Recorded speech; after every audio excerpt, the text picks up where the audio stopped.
Muy buenas tardes. Siendo las 5:05 de la tarde, daremos inicio a la actividad académica de los Viernes Médicos de la Sociedad Peruana de Medicina de Emergencias y Desastres. En esta ocasión tenemos como ponente al doctor Yeye Chupitas, asimismo también como moderadora a la doctora Axa Callaux Álvarez, que es médico emergencióloga del Hospital de Emergencias Villa El Salvador. Por favor, Axita, te cedo la posta para que puedas presentar al doctor Yeye Chumpitas. Doctor Chumpitas, muchas gracias pues, con mucho antemano de parte de la Junta Directiva por vuestra asistencia. ¿Qué tal? Buenas tardes, doctor Jere Chumpitas. Buenas tardes, colegas todos. Vamos a dar una pequeña reseña sobre la gestión del riesgo de desastre en la salud del Perú. La gestión del riesgo de desastre en salud en el Perú es un proceso continuo y multisectorial que busca prevenir y reducir los riesgos, así como prepararse y responder eficazmente ante los desastres. Debido a su alta exposición a amenazas naturales y antrópicas, el país ha priorizado la GRD como una política nacional, integrándola al sistema de salud para garantizar la continuidad de servicios, proteger a la población y resguardar la infraestructura crítica. Dentro del marco normativo está sustentado en el SINAGER y en la Ley 29664. Además, el Ministerio de Salud lidera la implementación de estrategias apoyado en instrumentos como la Política Nacional de GRD del 2050, el Plan AGER y los lineamientos sectoriales. Además, se promueve la preparación mediante los simulacros, formación de brigadas y la aplicación del índice de seguridad hospitalaria. El sistema de salud peruano enfrenta amenazas geológicas e hidrometeorológicas y sanitarias también. Dentro de las principales vulnerabilidades se incluye la infraestructura antigua, limitada capacidad de la respuesta, falta de servicios alternos y una débil cultura de prevención. El enfoque del hospital seguro busca que los establecimientos de salud continúen operativos durante desastres mediante planes como los protocolos de respuesta, el plan de continuidad operativa y demás documentos de gestión. Además, con la implementación o acreditación de brigadas, señalización de rutas de evacuación y respaldo de energía y de líneas vitales. Dentro de las intervenciones en preparación y respuesta, incluyen todo lo que son las capacitaciones en GRD, funcionamiento de los espacios de monitoreo de emergencias y desastres en salud, activación del sistema de comando de incidentes y el despliegue de las brigadas. Sabemos que con la experiencia del COVID y del niño costero, revelaron tantas debilidades estructurales como oportunidades de mejora. Dentro de los retos actuales que enfrenta el Ministerio de Salud en la implementación de GRD está el financiamiento insuficiente, la desigualdad regional, baja implementación de las políticas locales y una falta de cultura de prevención. El sector salud debe avanzar hacia una infraestructura resiliente, formación continua, tecnología sostenible y una fuerte articulación con comunidades y otros sectores. En conclusión, si deseamos consolidar una GRD transversal con un liderazgo técnico, es la clave para construir un sistema de salud resiliente frente a desastres presentes y futuros. Quiero dar el pase al doctor Jere Chumpitas Cuya, médico emergenciólogo de la especialidad de Medicina de Emergencias y Desastres del Hospital Cayetano Heredia, magíster en gestión de riesgos de desastres e instructor del Sistema de Comando de Incidentes Hospitalarios por parte de la OPS. Damos un fuerte aplauso y fuerte bienvenida al doctor Jere. Buenas tardes con todos los presentes. Buenas tardes a la Junta Directiva que preside el doctor Jorge Medina. Gracias por la invitación para hablar de un tema bastante, bueno, que me apasiona bastante y que es de vital importancia conocer para poder llevar a cabo juntos como especialidad la función de respuesta y tener una capacidad de respuesta en todos los hospitales del país. Voy a a proyectar la presentación. Ok. Bueno, otra vez agradezco a la Sociedad de Medicina de Emergencias por la invitación para esta exposición. Y vamos a hablar sobre gestión de riesgos de desastres en la salud del Perú. Como me presentaron, soy el doctor Jere Pedro Elías Chumpitas Cuya. Actualmente soy jefe de la Unidad Funcional de Gestión de Riesgos en Emergencias y Desastres en el Hospital Nacional Cayetano Heredia. Soy médico especialista en Medicina de Emergencias y Desastres. Soy médico, tengo la maestría en Gestión de Riesgos de Desastres y soy instructor también del Sistema de Comando de Incidentes Hospitalarios por la OPS. Hablar de la gestión de riesgo de desastres en general es un tema bastante importante, pero a la vez muy subestimado por muchas autoridades, por las autoridades del país, no solo acá en el Perú, sino también a nivel internacional, a nivel de la región de las Américas y con mucho más importancia, de acuerdo a los antecedentes internacionales, en países como Japón, como México, especialmente donde actualmente sufren de movimientos sísmicos de manera casi constantes. Son países donde la gestión de riesgo de desastres va potencialmente también al riesgo justamente de que estos desastres se vean realizados. Entonces, en esos países se saca toda la información con respecto a los mecanismos, a los procesos en los cuales se va a basar la gestión de riesgo de desastres, como también lo voy a explicar. Empezando ya con el tema, los desastres en el Perú eh, son, eh, son están muy presentes en cuanto a las décadas que han pasado en el país, desde 1970 hacia atrás, con una visión más reactiva, en adelante también con una visión reactiva, y después del 2011 tenemos una visión más de prevención, como se va a hablar más adelante. Los desastres en el Perú es un país donde se presenta una de las mayores cantidades de amenazas naturales. El Perú es uno de los países también a la vez con mayor vulnerabilidad física, social y financiera para afrontar estas amenazas naturales. Para poner en contexto con respecto a los desastres en el Perú, con una estadística desde 1970 al 2016, el Perú fue afectado por 105 desastres naturales. Estamos hablando de desastres de todo tipo, tanto hidrometeorológicos, movimientos sísmicos, eh, también deslizamiento de masas, entre otros. Estos incluyeron el fenómeno del Niño, sequías, inundaciones, deslizamientos y el sismo, entre otros. Estos desastres en el país eh, causaron de muchas muertes, 74.000 muertes en este periodo ya descrito, y afectaron casi 4.2 millones de peruanos, tanto en la vivienda, la infraestructura de sus viviendas, en el medio de vida, en cómo ellos iban a desarrollarse posteriormente, también obviamente pérdida de familiares.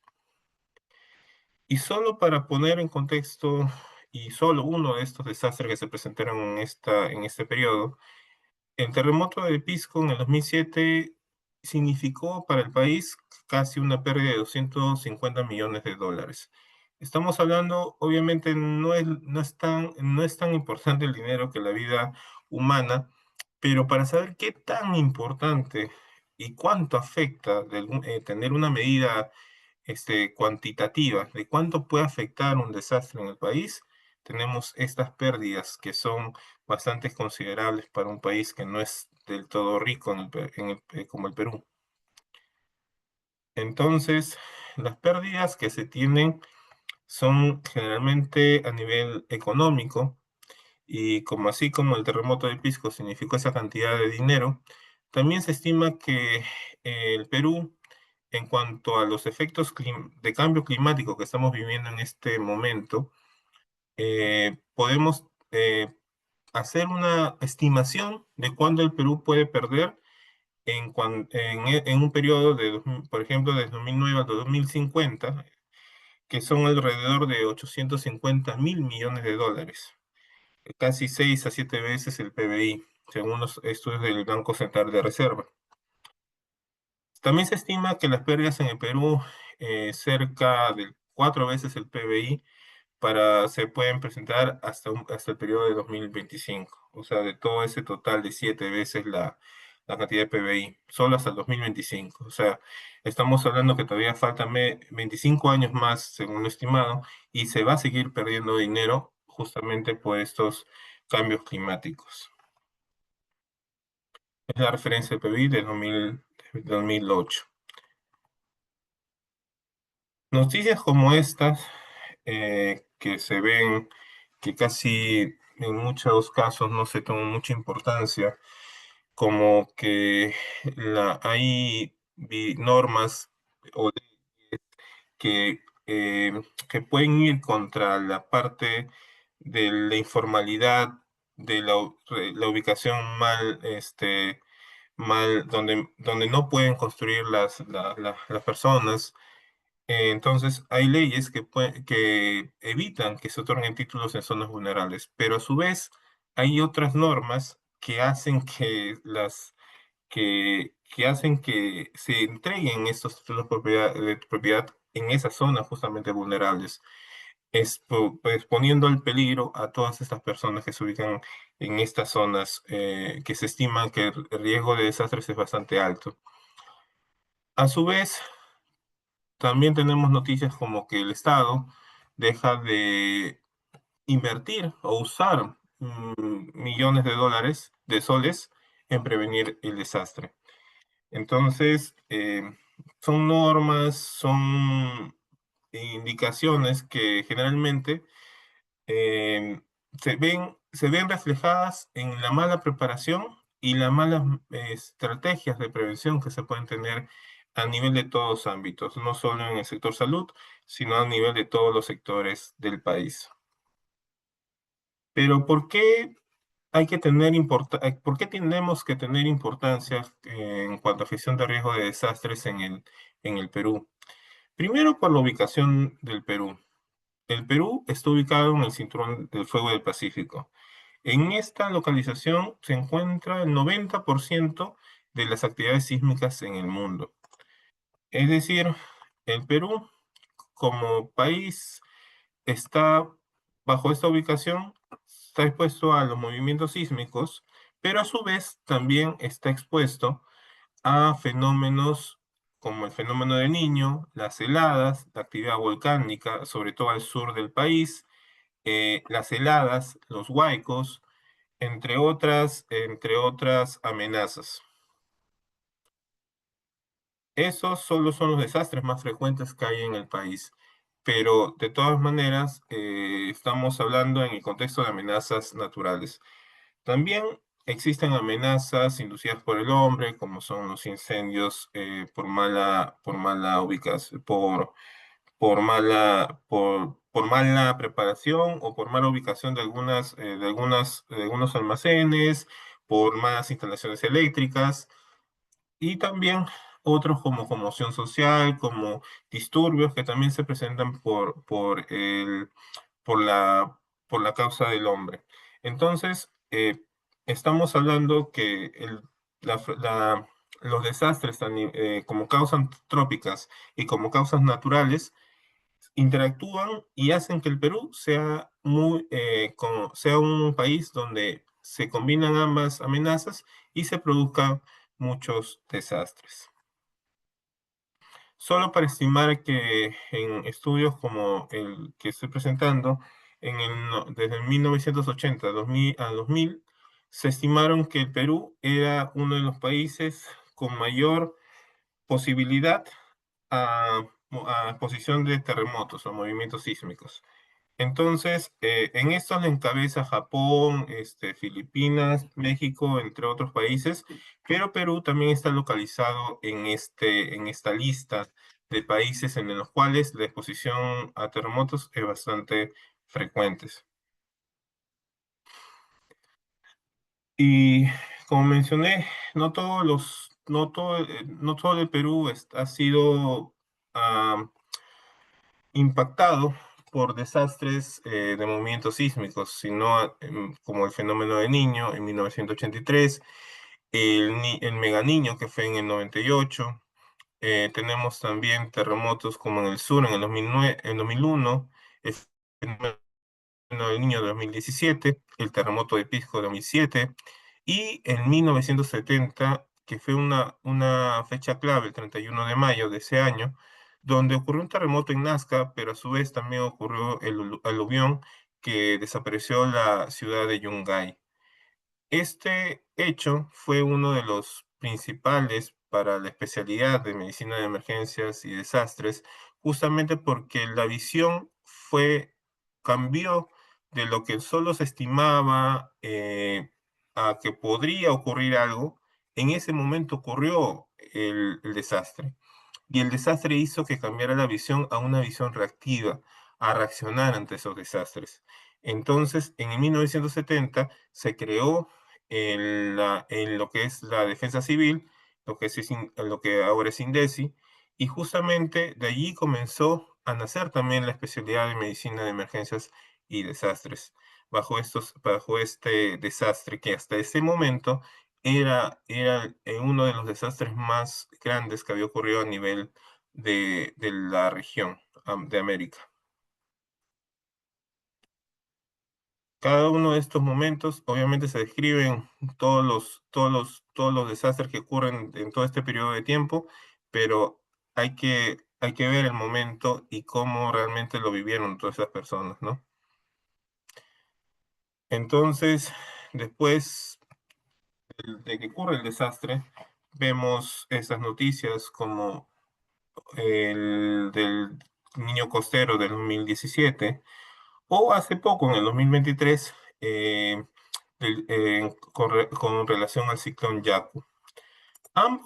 Ambas fotografías, ambas imágenes parecen de un mismo lugar, pero realmente hablar de el ciclón Yaku es hablar del norte, de Piura, que también afectó Lima, es verdad, porque lugares como Lima, que no están acostumbrados a sufrir de lluvias que no fueron intensas realmente, pero una lluvia con aumento de, de la cantidad que normalmente recibe Lima, hizo que muchas estructuras a nivel hospitalario también se vean afectadas.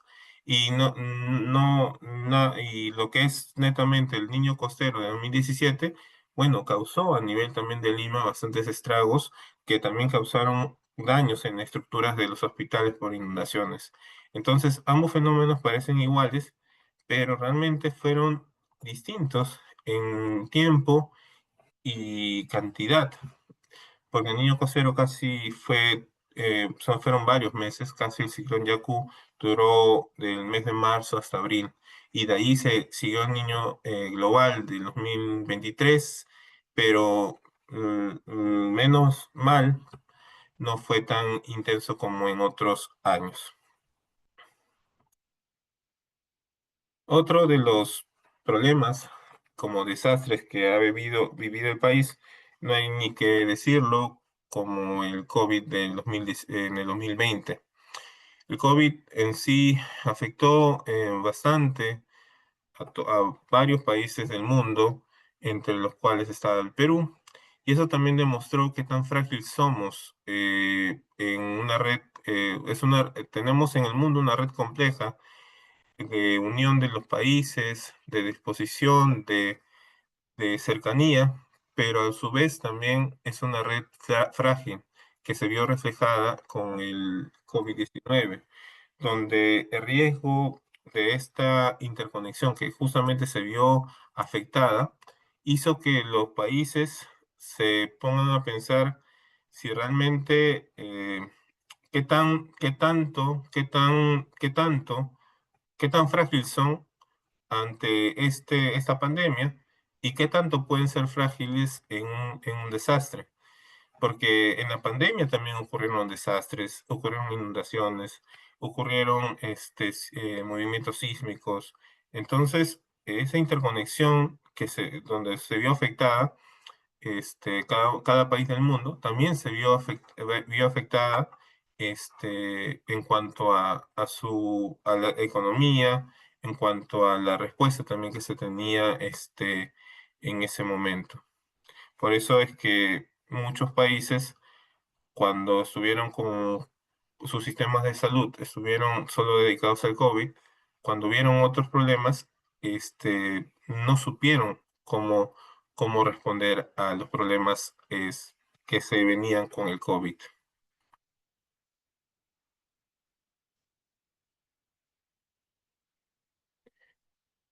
Ahora, noticias como estas, donde, por ejemplo, dicen estamos en un país con muchas sorpresas de desastres naturales, o presentar una noticia como desastres naturales en el Perú, nos hace preguntar, ¿realmente los desastres son naturales? Y es que esa pregunta, y creo que muchos habrán escuchado en noticias, en reportajes, en preguntas que se hacen expertos de INDECI, de CENEPRED, de DIGER, ¿cómo se va a afrontar el desastre natural? Realmente los desastres no son naturales. Los desastres, lo que existe son los fenómenos naturales, pero los desastres naturales no existen. Los desastres se hacen por la vulnerabilidad de las personas. Los fenómenos naturales están allí. Si no existiera vulnerabilidad, el desastre no se presentaría.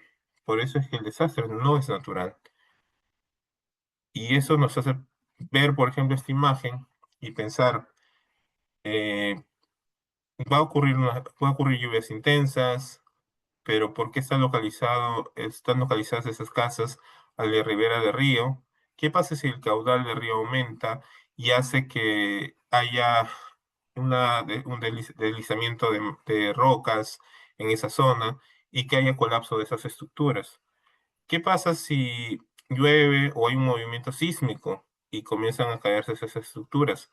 Entonces, digamos, si estas casas no existieran en este lugar, no existiera ninguna de estas casas en ese lugar y solo estaría la ribera del río y aumentara el caudal y hay deslizamiento de masas, no va a haber, no va a haber daños, no va a haber colapso de estructuras, no va a haber personas heridas, no va a haber personas lesionadas. Entonces, no existiría las lluvias por sí o el aumento del caudal o la inundación no produciría daño en nadie. Entonces, estamos hablando que no existe la naturaleza, no hace el desastre, sino nosotros mismos hacemos los desastres. Es así que tenemos términos como peligro, vulnerabilidad, riesgos, el mismo desastre. Entendiendo que el peligro es la probabilidad que un fenómeno potencialmente dañino, de origen natural o inducido por el hombre, se presente en un lugar específico con una cierta intensidad en un periodo de tiempo y frecuencia definida, pero que pueda producir daño. En cuanto a la vulnerabilidad, tenemos que es la susceptibilidad de una población, estructura o actividad económica para sufrir un daño ante un peligro. Entonces, si no existiera susceptibilidad, no existiera esa posibilidad de que sufras un daño, no estamos hablando, ya no hablaríamos de vulnerabilidad. Y el peligro no existiera, porque no va a producir daño. El riesgo es la probabilidad que la población y sus medios de vida sufran daños y haya pérdidas a consecuencia de la condición de vulnerabilidad. Si no hay una combinación de vulnerabilidad ni peligro, no existe riesgo a desastres. Y el desastre es un conjunto de daños, pérdidas, tanto en la salud, en la fuente de sustento, hábitat, infraestructura, actividad económica, que ocurre a consecuencia de un impacto, de un peligro o una amenaza de peligro. Entonces, si no hay un riesgo a desastre, no se materializa el desastre, el peligro no es peligro, sino es un fenómeno natural que ocurre, o si no existiera un peligro por la acción humana, no existieran los incendios, no existiera la posibilidad de violencia, no produciría un peligro en sí. Entonces, estamos hablando que los desastres en sí no son naturales. Los desastres lo hace el hombre por el aumento de vulnerabilidad en exposición, en cuanto a la fragilidad, en cuanto a cómo puedo afrontar estos desastres si se me presentan, eso es resiliencia.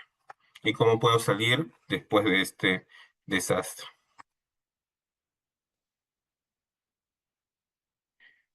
Como mencioné, el desastre no es natural, solo lo ocasionamos por la falta de prevención y preparación.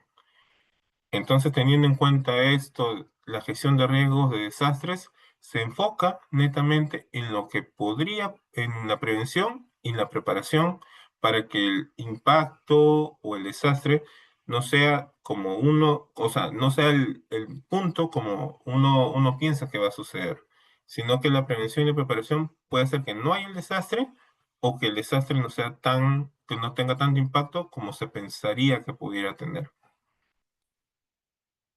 Entonces, ¿cómo se cambió esta visión de gestión de riesgo de desastre o cómo nació la gestión de riesgo de desastres? Porque, como mencioné, en 1970 la visión era netamente reactiva porque ocurrió el desastre y uno actuaba en ese momento, pero bajo la normativa internacional que fue desarrollándose también a raíz de varios desastres, empezó esto con Yokohama en 1994, en la Conferencia Mundial de Reducción de Desastres, y de allí en adelante hasta el 2005, que hubo el marco de acción de Yogo, donde el enfoque más fue para reducción de los daños y el aumento de la resiliencia de las naciones y comunidades ante desastres. Se quedó en unos 10 años poder plasmar esas estrategias para reducir el riesgo de desastre. Se enfocaba en la reducción. Esto fue en la Conferencia Mundial sobre Reducción de Riesgo de Desastres en el marco de IOGO. Ya de 2015, cuando hubo la Conferencia Mundial para Reducción de Riesgos de Desastres en Sendai, el enfoque fue reducción de riesgo de desastres, pero también el objetivo era lograr la prevención y también la reducción, una reducción más sustancial. Entonces, el enfoque cambió, ya más enfocado en una visión prospectiva, ya una visión en lo que podría suceder, y desde ahí se va enfocando la gestión de riesgo de desastres. Entonces, el enfoque de riesgo de desastres es, analizo mi peligro, trabajo sobre mi vulnerabilidad, evito que haya una interacción entre ambos, evito que exista riesgo a desastres, entonces no hago que se materialice el desastre. Entonces trabajo sobre la vulnerabilidad física, social, de organización, institucional, económica, cultural y ecológica. Y eso estamos hablando que a nivel de hospitales, al mismo nivel que gobiernos locales y regionales, se tiene que trabajar en esto. Y en la vulnerabilidad trabajo sobre tres componentes: la resiliencia, cómo afronto el desastre; la fragilidad, a que mi estructura o mi institución no sea tan predispuesta al impacto del peligro, y a no estar expuesto al peligro. En esas tres cosas trabaja la vulnerabilidad. Y como definición, ya después de lo que tenemos de los antecedentes marcos normativos, tenemos que la gestión de riesgo de desastres al final se va a definir como un proceso social, el cual tiene la función de prevención, reducción y control permanente de los factores de riesgo de desastres en la sociedad, así como una adecuada preparación ante situaciones de desastres. El fin es llegar a esto: prevención, reducción, preparación y respuesta para proteger la vida humana y la integridad física, estructura productiva, bienes y medio ambiente. Pero sobre todo en este caso, para la salud, protección de la vida humana. Pues Einstein dijo en alguna oportunidad: nada sucede hasta que algo se mueve. Y eso se ve reflejado en que nosotros, en todos estos marcos internacionales, las leyes que vinieron, como la ley 29664 de la creación de SINAGER en el 2011, no se crearon porque a alguien se le ocurrió decir, voy a crear en este momento una ley porque creo que voy a tener una visión prospectiva. Sino esas leyes se crearon o este marco se establecieron después que sucedió algo. Por ejemplo, los marcos de Sendai, de Yogo, ocurrieron después de los tsunamis que ocurrieron en Asia, en Tailandia, en Japón. Después de esto, recién se comenzaron a crear estos marcos. Y posteriormente a esto, en el Perú, también tiene que ver con estos movimientos sísmicos, y particularmente en el 70, que fue el movimiento, el terremoto en Ancash y la desaparición de Yungay con el aluvión, y en el 2007 con el terremoto de Pisco, que con esa ley, con ese suceso fue que se creó posteriormente la ley de Sinajer. Entonces, queda muy claro que no nos movemos hasta que algo, no, nada sucede hasta que algo se mueve. Y es así que sucedió algo después que se movió la Tierra. En 1970 se creó la ley en el 72, la creación del Sistema de Defensa Civil, el SIDESI, con la ley 19338, y en el 2007, después del terremoto de Pisco, se considera el interés nacional la política de Estado referente a la gestión de riesgos, y en el 2011 en febrero de 2011 se crea la ley 29664, la creación del Sistema Nacional de Gestión de Riesgos de Desastres, el SINAGER. Ya no SIDESI, sino SINAGER. Entonces, con esto se comenzó a normar a nivel nacional con la ley 29664, la creación de SINAGER, y tuvo su reglamento, el Plan Nacional de Gestión de Riesgo de Desastres, que estuvo hasta el 2021. En el 2022 se creó el PLANAGER hasta el 2030, y las políticas nacionales de gestión de riesgo de desastres del 2050. Todas estas normas, leyes, se establecieron en la Política Nacional de Gestión de Riesgos de Desastres hasta 2050. También a nivel del Acuerdo Nacional se establecieron también las políticas tanto de gestión de riesgos de desastres como el ordenamiento y gestión territorial.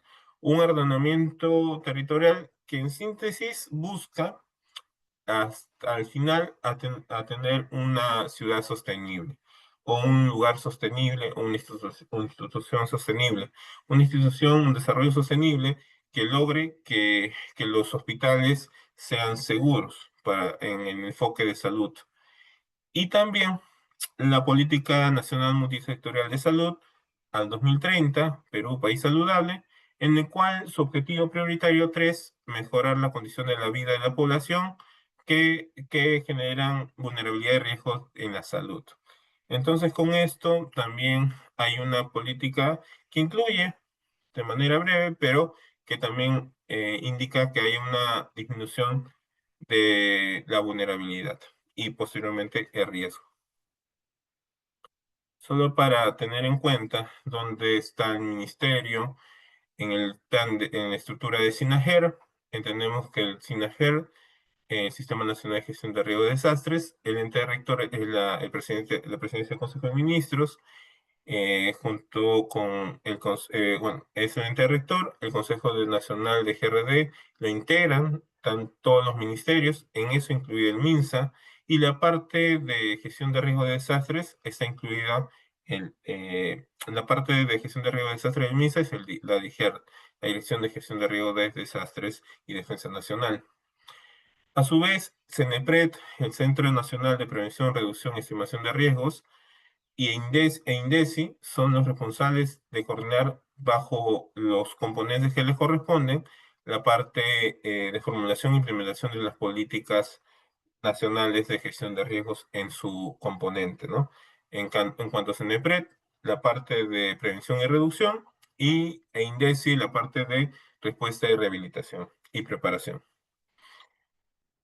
Todas estas herramientas a nivel regional, locales, también están incluidos los hospitales que dependen directamente en la parte de gestión de riesgo de desastres de DHERT. Y lo que es la sociedad civil, Fuerzas Armadas y entidades privadas también componen la estructura de SINAGERT. Entonces, estamos hablando que el Ministerio de Salud es una parte del SINAGERT, DHERT es la parte de gestión de riesgo de desastres del MINSA, y de allí se establecen todas las directivas políticas para lo que son la generación de hospitales seguros en el país.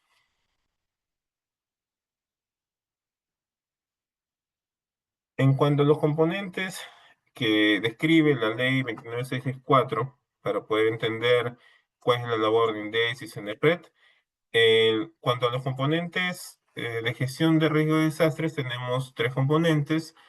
En cuanto a la gestión prospectiva, es el conjunto de acciones para planificar y realizar a fin de evitar riesgos futuros. La gestión correctiva son acciones para corregir el riesgo existente. Y la gestión reactiva es la parte de acciones para lo que es un peligro ya inminente o materialización de riesgo. En cuanto al Perú y el sistema de salud, generalmente todos los hospitales, la gran mayoría, se basan en la gestión reactiva y la gestión correctiva. Es muy difícil gestionar la parte prospectiva de prevención. ¿Por qué motivo? Porque la prevención o la visión que se tiene que tener es antes de que se construyan los hospitales. Ya teniendo en cuenta que la mayoría de hospitales ya están construidos, son antiguos, lo que se genera es una gestión correctiva y una gestión reactiva. Sabemos que muchos de los hospitales van a colapsar después de un movimiento sísmico, de diversas amenazas. Entonces la idea es, ante un peligro inminente, gestionar la parte reactiva, pero a su vez también tratar de reducir o mejorar las estructuras y tratar de hacer una gestión correctiva. Esta parte son dos gestiones que se hacen generalmente en todos los hospitales, ya voy a mencionar, y justamente es lo que también parte de los componentes del Sistema Nacional de Gestión de Riesgos de Desastres. La gestión prospectiva, construir un hospital seguro, correctiva, hacer obras de mantenimiento, de reforzamiento de estructura, y lo que es la parte reactiva, establecer protocolos de respuesta para preparar a toda la institución ante un peligro que sí o sí va a pasar.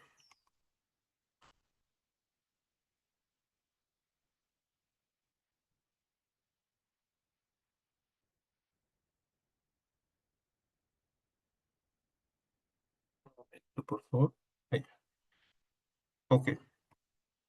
En cuanto a los componentes y procesos relacionados ya con las instituciones que se encargan de los lineamientos, el Centro Nacional de Prevención y Reducción de Riesgos, como su nombre dice, se va a encargar de la gestión prospectiva y correctiva. Los procesos que van a estar incluidos en la gestión prospectiva es el proceso de prevención, de evitar generar un riesgo, un desastre y generar una vulnerabilidad. El proceso de reducción de riesgos es netamente la parte de gestión correctiva, de componente correctivo, y es ya ante un peligro ya establecido, ante una vulnerabilidad establecida, tratar de reducir la vulnerabilidad para que haya un impacto o mitigar un poco el impacto de la amenaza y no se materialice en un desastre o no se materialice en un desastre. En cuanto a la gestión reactiva, que lo compone INDECI o da los lineamientos INDECI, es la parte de preparación, respuesta y rehabilitación. Preparación es estar con todas las herramientas y hacer actividades para poder tener la respuesta adecuada ante la materialización del desastre. Sabemos que esta parte reactiva ya tiene que ver con que va a pasar algo, sí o sí, y hay que prepararnos y hay que tener una respuesta y posteriormente saber cómo vamos a rehabilitarnos. La rehabilitación tiene que ver con las líneas vitales, volver a tener las líneas vitales, sea agua, abastecimiento, desagüe, y energía, suministro eléctrico. Toda esta parte de rehabilitación tiene que ver con la gestión reactiva. El proceso de reconstrucción post-desastre hay que tener en cuenta que no lo va a hacer INDEC. Es una reconstrucción que tiene que ver con los lineamientos que da CENEPRED. Es decir, después que ya ocurre, digamos, cierto hospital que estaba en un ICH o un índice de seguridad hospitalaria en C, que no iba a resistir a un movimiento sísmico, ocurrió el sismo de 8.8, se viene abajo ese hospital, no voy a construir de la misma manera, con las mismas indicaciones. Tengo que hacer un hospital sismo resistente, tengo que hacer un hospital que no esté localizado debajo de un cerro de repente, o que no esté con un suelo, hacer construir un suelo arenoso, o un suelo que no dé las condiciones para hacer un hospital resistente ante un futuro movimiento sísmico. Si lo hago nuevamente, estoy generando una vulnerabilidad y posteriormente una materialización de un desastre. Y gastaría mucho más porque invertiría en la construcción y en los componentes para reforzar esa construcción.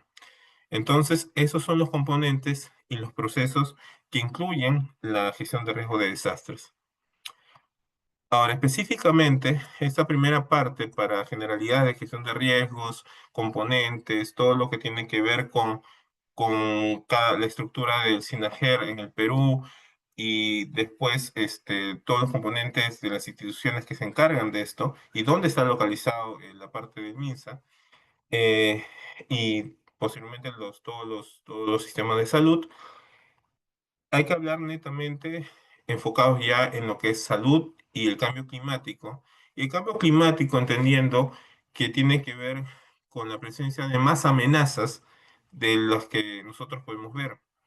Generalmente, cuando nosotros hablamos de simulacros, de amenazas hacia un hospital, lo primero que se viene a la mente son sismos. Y hay que ver más allá del sismo. No solo el sismo es la única amenaza. En cada uno de los hospitales, y de acuerdo a la región, a la localización, al tipo de clima que se tiene, característico de ciertas regiones del país, hay que entender que el cambio climático va a alterar justamente esta habitualidad y hay que tener en cuenta esto porque hay hospitales que de repente resisten a una lluvia intensa, pero no resisten al calor extremo. Hay estructuras del hospital o personal de salud que de repente resiste a altas temperaturas y no resisten de repente un friaje.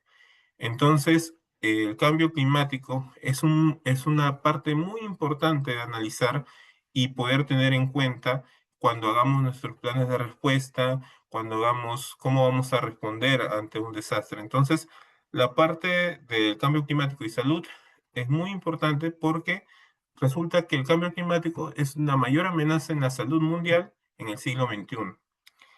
Nosotros como médicos de emergencias y desastres, hay que ver más como nosotros cuando vemos un paciente, sabemos que que se puede poner crítico en cualquier momento. Así como nosotros nos enfocamos en lo que puede pasar a futuro con este paciente, también tendríamos que enfocarnos a futuro qué podría pasar con la institución ante los posibles cambios de clima, ante las decisiones que se están tomando, porque eso nos da, pero con base, podemos dar estrategias para poder responder adecuadamente y estar preparados, por ejemplo, con un buen sistema de comando de incidentes, sé que mi hospital se va a caer, entonces ya sé por dónde voy a salir, cuál es mi función en ese sistema de comando de incidente hospitalario, participar como jefe de guardia y dar la cabeza y seguir las indicaciones, ¿no? Eso es lo que hay que tener en cuenta cuando nos enfocamos en una visión prospectiva. Entonces, el cambio climático, como repito, es la mayor amenaza de salud mundial en el siglo XXI. Esto Esto se refleja en que la salud es en este momento y va a ser afectada por los cambios de clima a través de impactos directos. Como se vio el año pasado con las olas de calor en Lima, fue un calor mucho más extremo porque sí hubo un índice de radiación, una temperatura térmica mucho más de lo habitual. Hubieron pacientes con impacto de calor, con golpes de calor. Entonces, hay esas olas de calor, no la veíamos y la seguimos viendo porque las temperaturas se van haciendo más extremas cada vez que pasan los años. Así como las olas de calor, las sequías en algunas partes del país, tormentas fuertes, aumento del nivel del mar, son cambios, impactos directos en la salud de la población. Impactos indirectos, o sea, hablando impactos directos como que estos fenómenos van a hacer lesión directamente sobre las personas, sobre el personal de salud, sobre las estructuras. Y el impacto indirecto, a raíz de las lluvias, pueden haber enfermedades transmitidas por vectores, inseguridad alimentaria porque hay sequías, desnutrición y desplazamientos forzados porque no hay alimentos por la sequía, enfermedades de vías respiratorias porque las heladas se hacen mucho más persistentes o hay friaje, digamos, en la selva, que normalmente hay friajes en la selva y como no hay costumbre de las temperaturas tan bajas, puede haber infecciones de vías respiratorias mucho más severas. Entonces, el impacto va a ser indirecto. Estos cambios hay que tener en cuenta porque esto nos va a hacer pensar qué tanto podemos nosotros hacer y qué tanto estamos haciendo en el Perú por esto. El sector salud tiene un papel importante que desempeña la reducción de emisiones de gas de efecto invernadero que son una causa de cambio climático. A veces parece poco importante, pero actualmente se están haciendo sociedades, comités, estudios en cuanto a la importancia que está tomando DIGER con respecto a esos gases de efectos invernaderos con las huellas de carbono. Es importante, ¿por qué? Porque el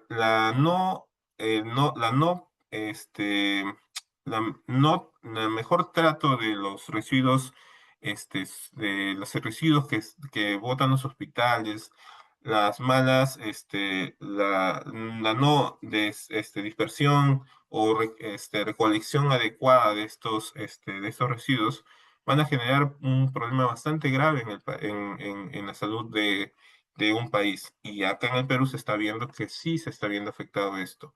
Entonces, es una parte importante del sector salud que habría que tomar en cuenta, ¿no? Para nosotros, por ejemplo, desde botar un guante en donde debe guardarse, no botar no botar tantos desechos o cosas que se pueden recolectar, ponerlos donde se va a recolectar, son decisiones simples que a veces nos parece que fuera de colegio, pero es importantísimo para no tener, para tratar de reducir un poco los efectos del efecto invernadero y el cambio climático. Muchas de las instalaciones de atención médica también necesitan ser seguras y permanecer operativas durante y luego del desastre. Deberían ser seguras, pero sabemos que el 67% de las instalaciones de salud en las Américas están ubicadas en áreas proclives a desastres. ¿Por qué? Porque no hubo una decisión al momento de construir, ya, voy a construir mi hospital, voy a construirlo acá, alrededor de cerros, voy a construirlo cerca al río, porque es el único terreno que tenemos. Entonces, no ha habido una visión de lo que podría suceder. Por eso muchos de los hospitales y las instalaciones médicas están ubicadas donde puede ocurrir un desastre. Entonces, la gestión de riesgo de desastres en salud, actualmente reducir los riesgos, consecuencias para la salud en emergencia es esencial para la seguridad sanitaria a escala nacional, local y mundial, para aumentar la resiliencia de las comunidades, países y los sistemas sanitarios. Reducir es vital, el riesgo y las consecuencias en la salud va a ser muy importante. Y tener una sólida gestión de riesgos es fundamental para salvaguardar el desarrollo y realizar los objetivos tanto de un desarrollo sostenible, de un desarrollo que me permita no tener estos problemas a futuros, dentro de una cultura de prevención y un ordenamiento territorial adecuado. Sobre todo basados en lo que es el marco de Sendai, en los reglamentos sanitarios, en el Acuerdo de París sobre el cambio climático y otros marcos mundiales, regionales y a nivel nacional relacionados con la gestión de riesgos. Y en el marco de la respuesta de salud, hay que tener un término bastante presente, que es la respuesta a multiamenazas. Esto con el objetivo de mejorar la capacidad de los países para gestionar la respuesta y desastres. Conociendo las amenazas, estimando las amenazas y evaluando las amenazas, voy a poder tener una respuesta más eficiente y oportuna porque voy a conocer cuál es mi amenaza. Hay componentes y con funciones de la gestión de riesgos de emergencias y desastres que hay que considerar para poder tener en cuenta la salud y cómo se va a gestionar a nivel de este sector la gestión de riesgos en emergencias y desastres. Hay varios puntos entre los cuales tenemos políticas, estrategias y legislación adecuada para poder gestionar el desastre. Planificación y coordinación con las estrategias e instrumentos de gestión de riesgos como los planes, planes de respuesta, de contingencia, planes de prevención, el recurso humano capacitado ante estas respuestas. El recurso financiero en este momento acá en el país tenemos el programa presupuestario 068, que es de reducción de vulnerabilidad. Es un recurso financiero, es un instrumento estratégico para gestión de riesgos de emergencias y desastres. La gestión de información y de los conocimientos, así como la comunicación de riesgos, bajo el sistema operativo del COE, Salud, y en MET, en cada una de las instituciones, para gestionar esa información y tenerlo a tiempo y conocer para qué analizar esa información y poder dar esa información de la manera más adecuada y poder dar la información y que se generen estrategias.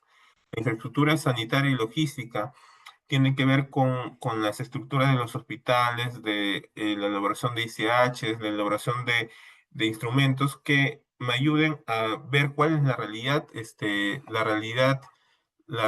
de las instituciones y qué es lo que tengo que hacer y cuál va a ser mi plan de intervención. Salud y servicios de conexión, también con los mecanismos de referencia y saber cuáles son mis centros de referencia y cómo voy a comunicarme con las demás instituciones. La capacidad comunitaria de gestión de riesgos de desastres, trabajar del hospital con la comunidad es bastante importante porque también allí voy a saber las amenazas que se pueden presentar. Y el seguimiento y evaluación de cada uno de estas estrategias va a ser bastante importante para poder también hacer el seguimiento de las acciones que voy a tomar en cuanto a gestión de riesgos de emergencia y desastres en salud.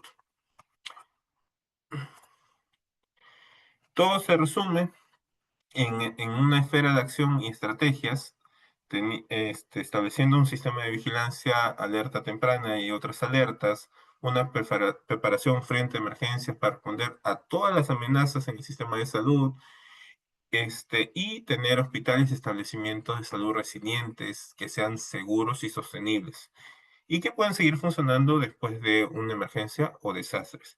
Esas tres esferas son importantes y son las que nos recomienda la OPS para poder gestionar de una manera adecuada la gestión de riesgo de desastres en cada uno de los hospitales en las Américas.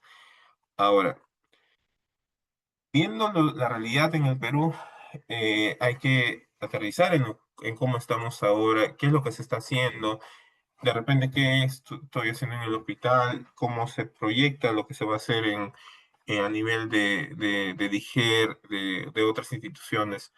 La realidad en los hospitales no es muy alentadora, porque la construcción de la mayoría de los hospitales tiene por lo menos 50 años y algunos son centenarios y declarados patrimonios culturales. El ISH, en cuanto al ISH, la mayor cantidad de hospitales evaluados están en categoría C, 46%, es decir, dejarían de funcionar después de un desastre. El 16% en salud se ubican en esa categoría. En salud tiene mayor porcentaje de hospitales de ICH con categoría A, 27%. Ahora, esto es sacado de las políticas de hospitales seguros, que ya actualmente ya la Comisión de Hospitales Seguros en este momento ya está desactivada. Pero es importante conocer que actualmente, ya con cifras actuales de DIGER, se entiende que solo el 22% de todos los hospitales a nivel del país, el 22% ha realizado el ISH a nivel nacional. Es decir, muchos no conocen su realidad. Ahora, ¿por qué motivo? Desconocimiento que se tiene presupuesto para esto, no me interesa, gestión de riesgo no, ¿para qué voy a desperdiciar el tiempo con esto? Y yo hablo a nivel direccional, no hablo por nosotros como especialidad, sino netamente a la dirección que sabe que tienen que hacer esto en un periodo, pero no lo realizan. Entonces, también otro programa y el programa presupuestal 068 como reducción de vulnerabilidad, atención de emergencias y desastres, el PREVAET, es un programa presupuestal bajo la rectoría de la Presidencia del Consejo de Ministros y tiene el objetivo de proteger a la población ante la ocurrencia de un peligro natural o inducida por acción humana. Y esto basados en, en el problema identificado y la Política Nacional de Gestión de Riesgos hasta el 2050. Hay que entender que este es un instrumento bastante importante en el Perú que nos ayuda a saber que tenemos el soporte económico para poder hacer intervenciones de reducción de vulnerabilidad. Muchos desconocen que existe este presupuesto y que también se puede usar para intervenciones de áreas críticas como emergencia. El grupo de trabajo de gestión de riesgo de desastres también es algo que es obligatorio acá en el país, que se toma, la mayoría de miembros son todos los jefes de los departamentos de gestión de todo el hospital, bajo la dirección justamente del director como presidente del grupo de trabajo. Y generalmente el secretario es el jefe de la unidad funcional de gestión de riesgo de desastres para llevar a cabo todas estas reuniones. Otra parte importante que se lleva en el país es la gestión de información, eh, con una directiva realmente ya un poco antigua, que es la directiva de 2018 de COE Salud y los centros de monitoreo del MET, el espacio de monitoreo de emergencias y desastres, el cual da alineamientos para, al momento que ocurre un incidente, poder hacer la comunicación hacia el COE con los diferentes módulos que tiene los EMET de cada uno de los hospitales. A nivel del MINSA, es una directiva que está establecida y que tienen que tener en cuenta todas las instituciones. Los equipos médicos de emergencia de Perú se están tratando de reemplazar a lo que serían las brigadas hospitalarias. Actualmente siguen las brigadas como un requerimiento para algunas metas, pero muchas veces hay pocos médicos y pocos médicos de emergencias también que integran estos equipos de médicos de emergencia. Generalmente lo hacen médicos de UCI, de medicina interna, de otras especialidades, pero no lo hacen los médicos de emergencia. Y muchas veces también los brigadistas tampoco son médicos, son personales de salud, técnicos, administrativos, que muchas veces no llevan, no conocen y solo es para poder tener una resolución de que he llevado un curso de brigadas y no se tiene el objetivo. Y también en la directiva de brigadas, ya estamos hablando de una directiva del 2005 que debe ser cambiada. Evaluación de riesgo de desastres actualmente en cada una de las instituciones para poder elaborar los planes de respuesta es una evaluación estratégica con el STARH. Es un instrumento que desde 2023 ya se establece en la elaboración del protocolo de respuesta hospitalaria y es un instrumento que nos ayuda a poder elaborar una mejor estimación de riesgo del desastre, evaluando las amenazas, también teniendo en cuenta cuál es la posibilidad de materialización. El protocolo de respuesta también que todos los hospitales establecen, en el 2023 también cambió para aprobar un nuevo alineamiento de documento de implementación de respuesta con el protocolo frente a emergencias y desastres, ¿no? De cada uno de los hospitales. Dentro de la parte operativa del plan de respuesta hospitalaria también está el sistema de comando de incidentes hospitalarios, un sistema de comando, un sistema que busca la resolución de cada uno de los incidentes, donde realmente se ve que la visión del emergenciólogo, por lo que vemos, porque por ejemplo, este esquema lo hemos hecho dos médicos emergenciólogos. Le enfocamos de una manera de atención de víctimas masivas, de atención de qué es lo que puede pasar primero y la resolución mucho más rápida porque vemos lo que puede pasar. Esa es la ventaja de nuestra especialidad que nos hace ver más allá de lo que puede ocurrir. Entonces, hay que tener en cuenta esto porque muchas de los que van a dirigir como comando de incidentes son jefes de guardia. Entonces, la capacitación del sistema de comando de incidentes es bastante interesante que lo lleven los médicos de emergencia. Posteriormente, los jefes también de cada uno de los departamentos, pero quienes van a liderar esto generalmente van a ser los jefes de guardia y en muchos hospitales es el médico emergenciólogo. Es una labor ardua, es un camino arduo con establecimiento del sistema de comando de incidentes, con hacer partícipe a las personas en las respuestas, llevar la dirección de un sistema de una gestión de riesgo de desastres que muchas veces es muy subestimada por muchas autoridades, pero cuando ocurre no van a mirar a muchos de nosotros como emergenciólogos porque saben que nosotros resolvemos situaciones críticas y saber tener conocimiento de gestión de riesgo de desastres es bastante interesante para poder llevar a cabo una de las partes de nuestra especialidad, que es el desastre. Y eso nos va a ayudar a poder tomar decisiones mucho más eficientes, ¿no? Y con una mejor resolución. Muchos han visto esta foto de una película.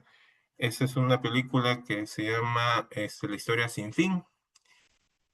La historia sin fin en gestión de riesgo de desastres es bastante interesante porque la gestión de riesgo de desastres se percibe como una historia sin fin porque es un proceso continuo y dinámico. No se trata de una solución única y definitiva, sino es un ciclo constante porque todos los desastres son cíclicos, los fenómenos, los incidentes son cíclicos y en todo momento sucede y el mundo cambia también como el cambio climático. Entonces, es una historia sin fin. Entonces, no sé si hay alguna pregunta con respecto al tema. Este es mi correo electrónico y doy muchas gracias por la atención.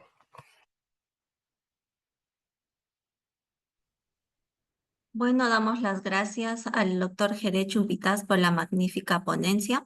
Si es que tienen alguna pregunta, por favor, levantar la mano o en todo caso hacerla por medio del chat.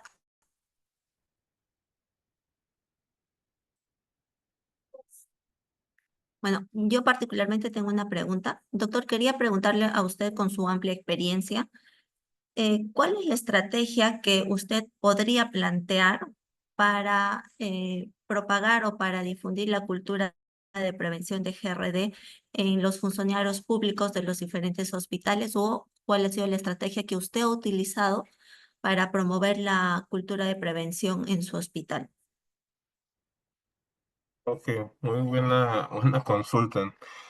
El objetivo de gestión de riesgo de desastres es generalmente hacer que haya una cultura de prevención en cada uno de las personas, en general, ¿no? No solo hablamos de autoridades, en general, de todos quienes están en casa, hacer una planificación familiar y empieza por cada uno de nosotros, ¿no? Decir a cada uno de los trabajadores, ¿sabes qué? Tienes que tener a tu plan familiar, ten una respuesta, ten tu mochila de emergencia, qué es lo que tienes que hacer.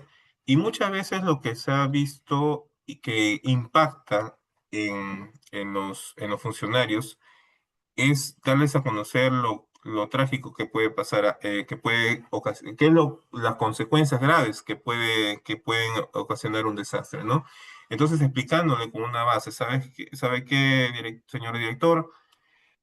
Mire, si usted no hace esto, puede causar estas consecuencias, estas complicaciones. Entonces, exponerlos en el grupo de trabajo toma conciencia, porque decirle la importancia, por ejemplo, tengo mi espacio de monitoreo, tutor, mire, este es mi espacio de monitoreo, estoy haciendo esto, se le está dando este informe porque se está trabajando esto puede suceder, doctor o director, esto puede pasar. Entonces, darle esa información, insistirle con la información, decirle lo peor que puede pasar, a veces hace que tomen conciencia, porque hay que ser sinceros con la realidad.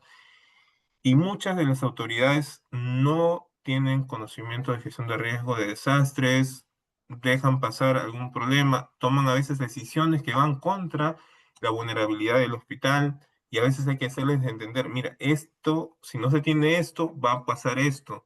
Si usted hace esto, puede ocasionar esto. Pero lamentablemente, aunque sí existe la ley de la 29664 y sus modificaciones, y las modificaciones están las infracciones que pueden pasar, hacerles acordar esas infracciones. Mire, si tú no haces esto, si omites hacer esto, puede haber una sanción. Y muchas veces de esa manera funciona, diciéndoles la verdad, a veces exagerando la verdad, pero dándoles las posibles consecuencias. Y ahí cuando les hablan de las consecuencias, recién toman conciencia. Eso en cuanto a los funcionarios. Pero en cuanto a la población, a los trabajadores y todo, es netamente capacitación, capacitación, capacitación. Y es una tarea ardua, porque no es fácil entrar con eso. No es muy interesante la gestión de riesgo de desastre para las personas. Solo cuando ocurre un sismo, y teniendo en experiencia, por ejemplo, el 15 de junio de este año, cuando Ok. ocurrió el sismo, el lunes todos estaban volteando a gestión de riesgo de desastres. Doctor, ¿ahora qué hacemos? Doctor, ¿cómo estamos nosotros? El ISH, doctor, ¿qué tanto se ha hundido mi área que ya estaba vulnerable? Entonces, en ese momento toman conciencia. Lamentablemente, como digo, y como dice Einstein, nada sucede si no se mueve algo.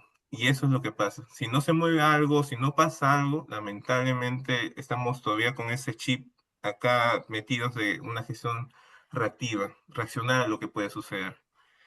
Y eso es lo que es una tarea ardua, pero continuamos con todo el equipo tratando de dar toda la información, y esperemos que en algún momento haya una cultura de prevención, no solo en mi hospital, sino en todos los hospitales, ¿no? Doctora Ok, Clarita, doctor. ajá, una pregunta. Bueno, justo usted hablaba, primero brindaremos, creo, a la doctora Sayuri. Le cedo el paso a la doctora Sayuri, luego pregunto yo. Buenas tardes. Buenas tardes con todos. Bueno, felicitarle a mi colega, el doctor Yere, un gran profesional, gestor y gran amigo. Querido Yere, en los temas hablaste de cambios climáticos. Por ejemplo, ahorita estamos pasando en un proceso aquí en la capital de frío, mayor humedad, y a nivel nacional disminuyen las temperaturas. Gestión de riesgo también se involucra, hay protocolos, procesos para, digamos, visionar qué es lo que pueda suceder, porque no comienzan a haber mayor mortalidad en los adultos mayores, mayores neumonías, mayor ingreso a los hospitales, consumo de oxígeno, eh, gestión de riesgo en ese aspecto, ¿cómo trabaja a nivel nacional? Gracias. Seguro, buenas tardes, un gusto tu saludo. Bueno, en cuanto a lo que es cambio climático, entendemos que el cambio climático va a hacer que distintas situaciones climatológicas justamente, o de situación adversa que normalmente no se presenta en alguna localidad, se van a presentar, ¿no? Entonces, a nivel de Lima, tenemos que sí, pues hay una temperatura más extrema de lo normal, a veces parece que fuera una helada o algo, pero son sensaciones térmicas que sí, o sea, sí afectan, porque no estamos acostumbrados a eso.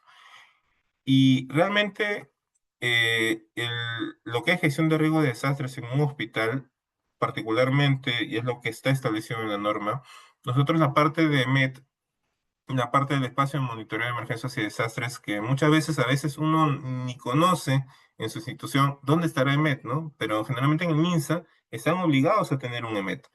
Muchos SMED lo lideran licenciadas, a veces hasta un médico que nadie quiere ver, pero generalmente ese espacio de monitoreo tiene la función de justamente cada uno de los módulos tener una función específica.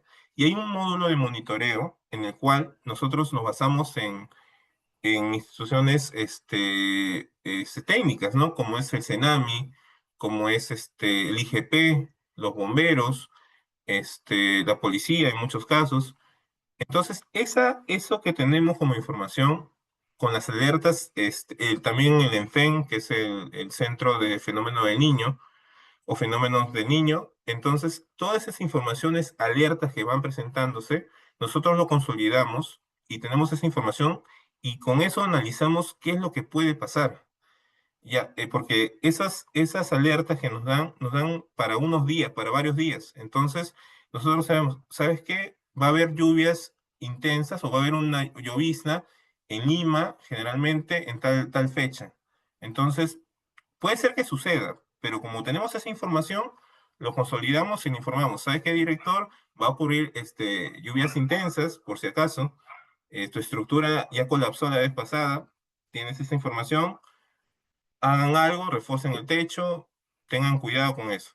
Entonces, damos esa información, gestionamos la información.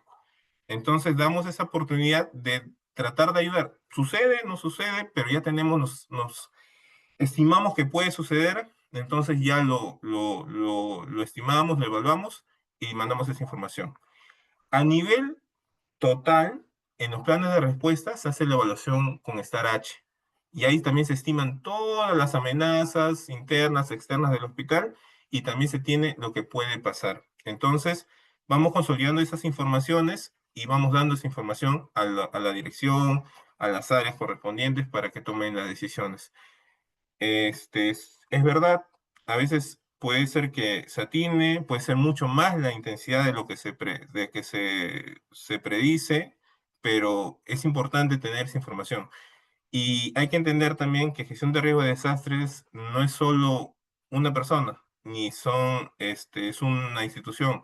Gestión de riesgo de desastres son todas las instituciones del país y tratamos de dar una información y consolidarla de esa manera.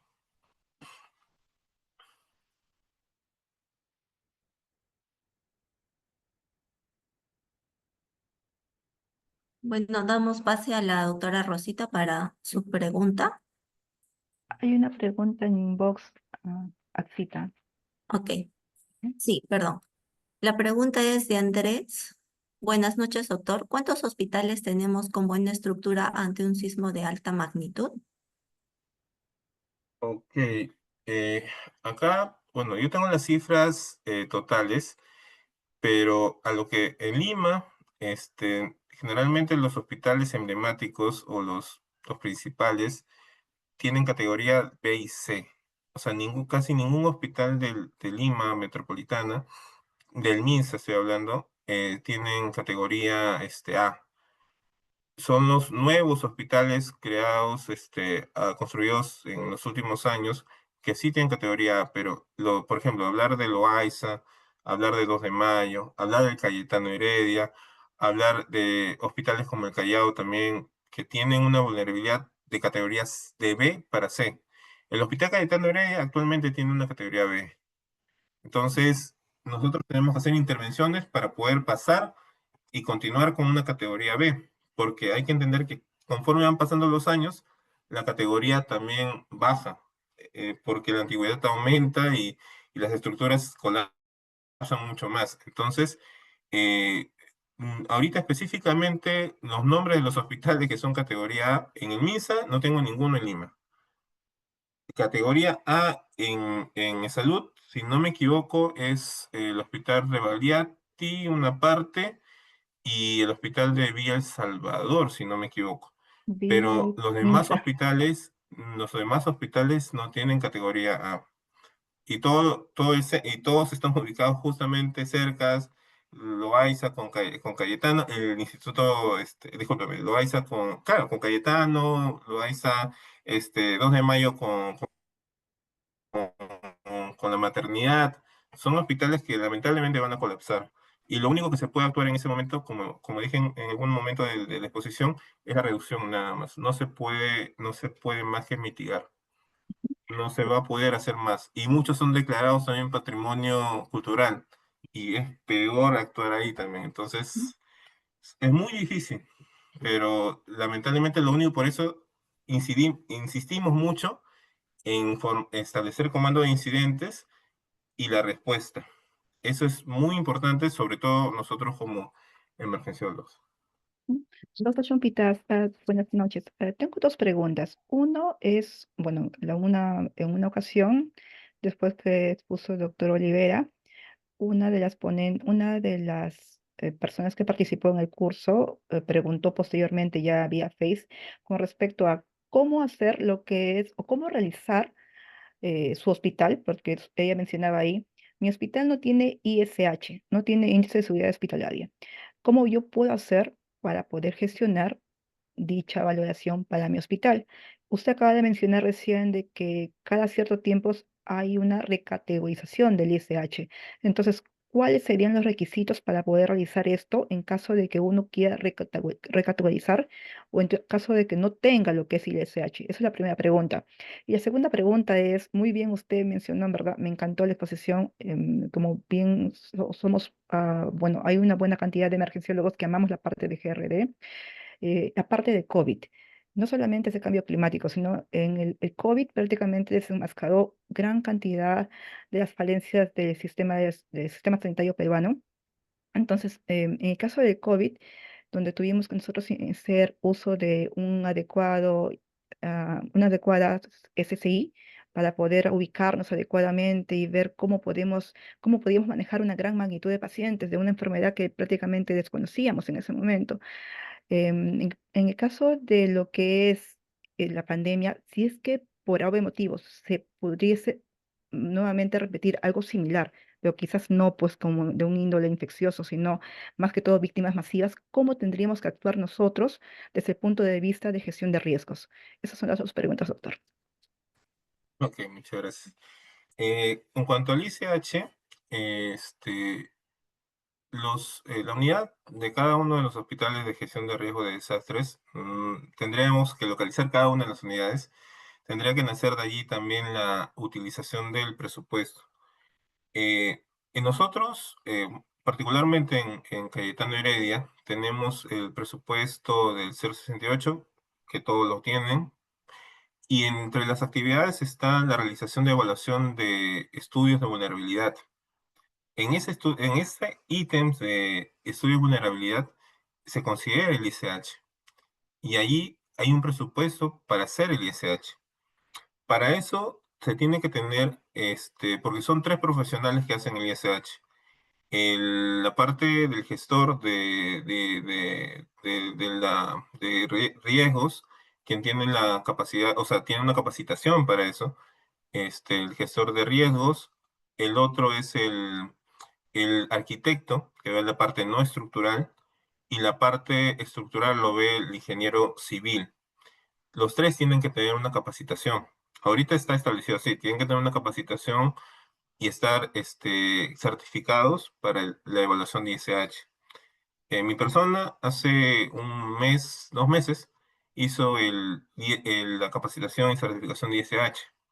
Entonces, ahí tuve que trabajar con el arquitecto y con el ingeniero, los dos, los tres quería, y hay hay un programa para hacer, o sea, ahorita estamos programando hacer el ISH de septiembre hasta noviembre. Prácticamente. Bueno, entonces, al momento que nosotros hacemos esta certificación, ya podemos hacer la evaluación de ICH. Entonces, los que no tienen, tendrían que solicitar a otros hospitales que tengan los certificados para poder hacer el ISH en su hospital. Ahora, esos deben hacer, como repito, de la unidad de gestión de riesgo de desastres o el gestor de riesgo de desastres de cada uno de los hospitales. Ahora, ¿cuándo se debe hacer? Si yo no tengo que hacerlo. Como sea, tengo que hacerlo. Porque yo no sé cuál es mi categoría, ni sé qué me puede pasar, ni sé cómo va a responder mi estructura ante un desastre. Y si yo lo tengo y tengo que recertificar, como dije, 4 años son para categoría B y para C son cada año, cada 2 años. Entonces ya deberían hacer los que tienen categoría C, viendo si han hecho su plan de intervención también. Entonces, esto es un proceso, pero los que no tienen certificados tienen que buscar de otras instituciones para hacer en sus hospitales esa evaluación de ISH, con colaboración con sus servicios generales, ¿no? Porque es una logística que se tiene que tener, pero hay un presupuesto justamente para hacer eso en el 068. Ahora, la segunda pregunta fue con referente al COVID y lo que qué pudiera pasar un caso extremo, en una amenaza. Pongamos un accidente de tránsito, un sismo, el sismo de 8.8 que se espera. Todo va a ser, se ha visto que lamentablemente uno puede estar muy preparado, tener la tarjeta de acción, pero el desorden hace que cada uno haga cosas o tome decisiones, o uno quiera llevar la batuta, el otro quiere llevar la batuta, o sea, todos se hace un desorden, porque nadie te establece ordenadamente lo que puede pasar. Por ejemplo, si ocurre un sismo, yo sé que va a llegar una cantidad de afuera para ser atendidos, incluido lo que yo tengo en mi propio hospital. Como ocurrió en la pandemia, a mí venían pacientes de distintos lugares y disminuía la cantidad de oferta y la demanda aumentaba. Entonces, ese desorden que ocurre debe establecerse con el sistema de comando de incidentes. No va a haber otra manera de lo que puede pasar, el análisis de la amenaza y ver lo que pudiera pasar y establecer un sistema de comando de incidentes hospitalario en el cual me permite un orden. Lamentablemente, si no se tiene un orden, lo que va a ocurrir y lo que ocurrió en el COVID fue un desastre porque no hubo un orden y una cabeza en distintos lugares que no se llevaron a cabo. Obviamente era una amenaza que todos desconocían, porque no se sabía cuál era la magnitud ni los efectos del COVID. En el caso de los accidentes, de los sismos, sabemos que son politraumatizados que van a llegar. Entonces yo sé que va a ocurrir eso. Pero si ocurre otra amenaza, otra enfermedad, es un poco más difícil que saber lo que puede ocurrir de repente con un incendio, con un terremoto, con lluvias intensas que pueden colapsar estructuras y también pueden haber lesionados. Entonces es un poco más difícil, pero un poco más fácil, pero en cambio con enfermedades como Guillain-Barré, que no se sabe, es estacional y que también aumenta. Dengue también, que es estacional y sabemos que también aumenta. Entonces, esas enfermedades disminuyen la capacidad de cada uno de los hospitales porque hay que ser sinceros, todos los hospitales, la de emergencia está sobredemandada. Entonces, la capacidad disminuye. Por eso hay que estar preparados.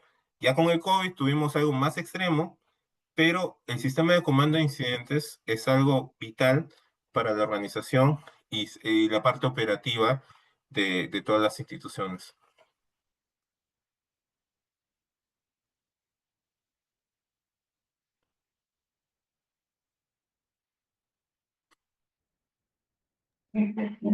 Bueno, creo que ya no tenemos más preguntas. Tenemos una frase de agradecimiento del doctor Francisco Fallas de Costa Rica, una excelente ponencia, doctor Jere Chumpitas.